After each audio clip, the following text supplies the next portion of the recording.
नमस्कार दोस्तों, junior added शिक्षक भर्ती में बात करेंगे सीट वृद्धि, गुड न्यूज़, कट ऑफ कम, आवेदन, मेरिट, कट ऑफ, इन सभी विषयों को लेकर। तो वीडियो में लास्ट तक बने रहें। एडेड जूनियर शिक्षक भर्ती में प्रक्रिया जो है वो तेज़ी से हो रही है, चाहे वो आपके निदेशालय स्तर से हो या फिर सचिवालय स्तर से। कार्य में तेज़ी है, साथ ही साथ शासन का निर्देश भी है जल्द से जल्द भर्ती जो है पूरी करने को लेकर। और उसी क्रम में सीट वृद्धि को लेकर लगातार प्रयास जारी है कि सीटों में वृद्धि हो सके। अच्छी खबर यहाँ पर ये है कि सीटों में वृद्धि को लेकर जानकारी भी मिली है, क्योंकि कोई ऑफिशियल नोटिस अभी तक नहीं आई है इसके संबंध में, लेकिन जानकारी मिल रही है कि सीटें आपकी लगभग 2400 के आसपास हो गई हैं। अब देखना ये होता है कि जो ये आपका शेड्यूल जारी होगा, जो विज्ञप्ति जारी होगी, विस्तृत विज्ञप्ति, उसमें क्या सीटें बढ़ी हुई रहती हैं कि नहीं। क्योंकि पुनः से एक बार क्वेरी आई हुई थी, जब एक बार 2400 के आसपास सीटें भेज दी गई थी उसके बाद। तो अब क्या क्वेरी आई हैं, जिसमें कि आप सभी को बताया गया था कि वही आरक्षण संबंधित ही कुछ मैटर थे जिसको लेकर पुनः से क्वेरी आई, और उसका निस्तारण करते हुए पुनः से इसको भेज दिया गया है सचिवालय को। तो अच्छी बात यह है कि प्रक्रिया हो रही है और मार्च तक आप लोगों की भर्ती पूरी कंप्लीट हो जाएगी। जनवरी के महीने में ही शेड्यूल जारी होने की सूचना है। साथ ही साथ 15 तारीख तक हो पाएगा कि नहीं हो पाएगा, थोड़ा सा यहाँ पर ये चीज़ें कह पाना मुश्किल लग रहा है, क्योंकि पुनः क्वेरी आई, उसका जवाब भी चूँकि भेज दिया गया है, लेकिन डाउट की स्थिति इसलिए बन रही है कि बीच में छुट्टियाँ वगैरह भी पड़ रही हैं। तो क्या इन बीच में ये लोग शासनादेश जारी करेंगे कि नहीं, क्योंकि शासनादेश आने के बाद ऐसा तो है नहीं कि तुरंत ही आवेदन स्टार्ट हो जाएंगे। शासनादेश आएगा, कुछ टाइम अभ्यर्थियों को भी दिया जाएगा। यहाँ पर ये नहीं कि आज शासनादेश आया कल से आवेदन स्टार्ट है, ऐसा तो होने वाला नहीं है। और 90-97 पास सभी अभ्यर्थियों से आवेदन लिए जाएंगे। तो सभी लोग अपना जो है डॉक्यूमेंट, जो भी आपके कम से कम अंक पत्र, शैक्षिक अंक पत्र, प्रमाण पत्र जो हैं उनको व्यवस्थित कर लीजिए, क्योंकि अगर टाइम नहीं मिलेगा या फिर टाइम के अभाव की वजह से आप कोई कमी रह गई इसमें, तो फिर ज़्यादा आपको दिक्कत और समस्या होगी। इससे अच्छा है कि इन सारी चीज़ों को आप लोग व्यवस्थित कर लीजिए। और देखिए, आप लोगों का लगातार सवाल रहता है कि आवेदन में क्या क्या चीज़ों की ज़रूरत पड़ेगी। तो एक वीडियो, अगर आपको ज़रूरत है इस चीज़ की कि क्या क्या आवेदन में लगेंगे, तो आप कमेंट करके बताइएगा। एक वीडियो, सेपरेट वीडियो आपके लिए बना दी जाएगी, जिसमें कि आवेदन में लगने वाले आपके अंक पत्र, प्रमाण पत्र, किन किन चीज़ों की आवश्यकता आपको होगी वो आपको बता दिया जाएगा। फिलहाल के लिए सीटों में वृद्धि की पूरी संभावना है। और अभी की जो सीटें हैं 1897 जो या फिर 94 जो आप डेली न्यूज़पेपर के माध्यम से देखते हुए आए हैं, उसमें आपकी जो कट ऑफ है वो हाई रहेगी।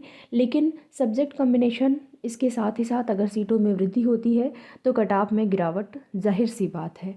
तो कट ऑफ को लेकर अगर आप स्टार्टिंग से ही अगर मेरा कोई भी वीडियो देखे होंगे आपकी भर्ती संबंधित, तो आप देख रहे होंगे मोटे मोटे तौर पे हमारा हमेशा जिक्र रहता है कि अनरिजर्व कैटेगरी में अगर सीटें नहीं बढ़ेंगी तो 74-75 के आसपास आपकी कट ऑफ रहेगी। और अभी भी मेरा यही कहना है कि अगर सीटें नहीं बढ़ती हैं अनरिजर्व कैटेगरीज में तो 74-75 के आसपास कट ऑफ रहेंगी। इससे कम की उम्मीद तो आप ना ही करें, क्योंकि 1897 जो है बहुत ही कम सीटें हैं और 42,000 प्लस अभ्यर्थी हैं। तो क्या अगर देखा जाए तो अलग अलग कैटेगरियां हैं, हाँ, अलग अलग विषय हैं।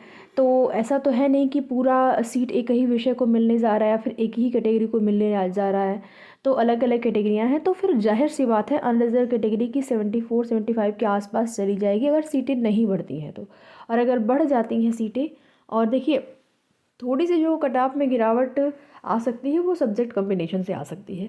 वैसे तो बहुत सारे अभ्यर्थी, ऐसा नहीं है कि सबसे गलती हुई होगी, लेकिन हाँ, कुछ ऐसे अभ्यर्थी यहाँ पर हैं, ठीक है, कुछ अभ्यर्थी हैं कि जिनसे गलती हो गई है, चाहे वो आवेदन करते समय या फिर उनको पता रहा हो जानबूझ के, जो भी चीज़ें हैं। क्योंकि कम से कम आप ये मान के चलिए कि सी टेट या फिर यूपी टेट जो आपने पात्रता परीक्षा क्वालिफाई करी हुई है, वो जो आपका विषय है पात्रता परीक्षा में, वो विषय से ही आपका सुपर टेट होना चाहिए। वो विषय आपके सुपर टेट में अगर हैं तो फिर वही आपका सब्जेक्ट कॉम्बिनेशन बन रहा है। अगर नहीं है, अलग अलग विषय में अगर आपके, जैसे कि यहाँ पर एग्ज़ाम्पल हम संस्कृत और इंग्लिश विषय का ही ले लेते हैं कि आपने पात्रता परीक्षा में संस्कृत या फिर इंग्लिश या फिर उर्दू में से किसी एक विषय का चयन किया है। जैसे मान लीजिए आपने संस्कृत का चयन किया, इंग्लिश और उर्दू आपने विषय के तौर पर नहीं लिया है, तो फिर सब्जेक्ट कम्बिनेशन में अगर आपने सुपर टेट की जो परीक्षा दी हुई है, अगर आपने उसको इंग्लिश से दिया हुआ है, तो यही आपका सब्जेक्ट कम्बिनेशन बिगाड़ेगा। अगर आपने संस्कृत वहाँ पर यूपी टेट और सुपर टेट में अगर आपने संस्कृत विषय लिया है और जो आपने मेंस का एग्ज़ाम दिया है, मेंस आपने सुपर टेट जो दिया है वो आपने अगर यहाँ पर इंग्लिश विषय से दिया है, तो आपका सब्जेक्ट कॉम्बिनेशन नहीं बन रहा है यहाँ पर, ठीक है। तो वही आपका विषय होना चाहिए, यूपी टेट या सी टेट जो भी आपने क्वालिफाई किया है उसमें जो आपका विषय है और सुपर टेट में जो आपका विषय है वो कम से कम मैच होना चाहिए, विषय जो आपके एक होने चाहिए। और इसी सब्जेक्ट कॉम्बिनेशन ना बनने की वजह से जो कुछ अभ्यर्थी हैं बाहर होंगे, तो उसकी वजह से थोड़ा सा आपकी कट ऑफ जो है वो डाउन रहने की संभावना, लेकिन बहुत ज़्यादा फ़र्क नहीं पड़ने वाला है उससे। हाँ, जैसे कि अगर पहले 74 जाने वाले थे, 75 तो अब 74, बस यही सब्जेक्ट कॉम्बिनेशन से यही आपको फ़र्क जो है देखने को मिलेगा। लेकिन फ़र्क तो पड़ेगा, ये तो आप सभी को पता है, क्योंकि बहुत अभ्यर्थियों की संख्या काफ़ी है यहाँ पर। बाकी आपकी भर्ती से संबंधित जो भी सूचना होगी आप सभी को उसकी जानकारी दी जाएगी और स्टार्टिंग से दी जाती रही है। वो अलग बात है कि आप चाहे वीडियो को देखें या फिर ना देखें, हम स्टार्टिंग से ही आपकी भर्ती से संबंधित कोई भी अपडेट रहती है तो हम टाइम टाइम पे आप लोगों को अपडेट करते रहते हैं। वो अलग बात है, कुछ लोग हैं, कुछ ऐसे लोग जो कि जुड़े हुए हैं, जो डेली वीडियो कुछ भी न्यूज़ रहती है तो देखते रहते हैं कि क्या कुछ है, चाहे सकारात्मक चीज़ें हो रही हों या फिर नकारात्मक हो रही हों। तो बिल्कुल पॉजिटिव आप रहिए। देखिए, पॉजिटिव रहने का मतलब ये नहीं है कि आपको आँख पे पट्टी बांध के बिल्कुल पॉजिटिव रहना है। हाँ, पट्टी को खोल के पॉजिटिव रहना है। जैसे होता है ना, कुछ लोग होते हैं कि इतना ज़्यादा भी पॉजिटिव नहीं रहना है कि आप अपने सामने देख रहे हैं कि कुछ चीज़ें गलत हो रही हैं, लेकिन फिर भी आप पॉजिटिव बने रहें कि हाँ गलत हो रहा है लेकिन फिर भी पॉजिटिव, ठीक है। तो इस तरीके से पॉजिटिव नहीं रहना है।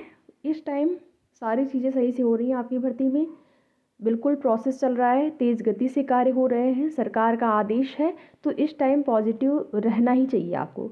कभी कभी ऐसा होता है किसी भर्ती में जो है संशय की स्थिति है, भर्ती रद्द की स्थिति बनी हुई है, लेकिन आप कह रहे हैं कि अरे नहीं होगा, तो उस स्थिति में पॉजिटिव रहना जो है वो खतरनाक साबित होता है, सही नहीं होता है आपके लिए। तो यहाँ पर लेकिन सब कुछ सही है, पॉजिटिव रहिए आप लोग। और इंतज़ार किया जा रहा है कब जल्द से जल्द आप लोगों का शेड्यूल जारी हो, शासनादेश जारी हो, आवेदन हो। बाकी आगे की जो भी सूचना होगी आप लोग जुड़े रहें हमारे साथ, टाइम टाइम पे आपको अपडेट करते रहेंगे। और वीडियो पसंद आया तो लाइक शेयर करके, चैनल पर नए हैं तो चैनल को सब्सक्राइब भी ज़रूर करिएगा, क्योंकि समय समय पर सूचना आपको तभी मिलती रहेगी जब आप चैनल को सब्सक्राइब किए रहेंगे, आपको वीडियो का नोटिफिकेशन मिलेगा। तो बाकी वीडियो में लास्ट तक बने रहने के लिए आप सभी का बहुत बहुत धन्यवाद।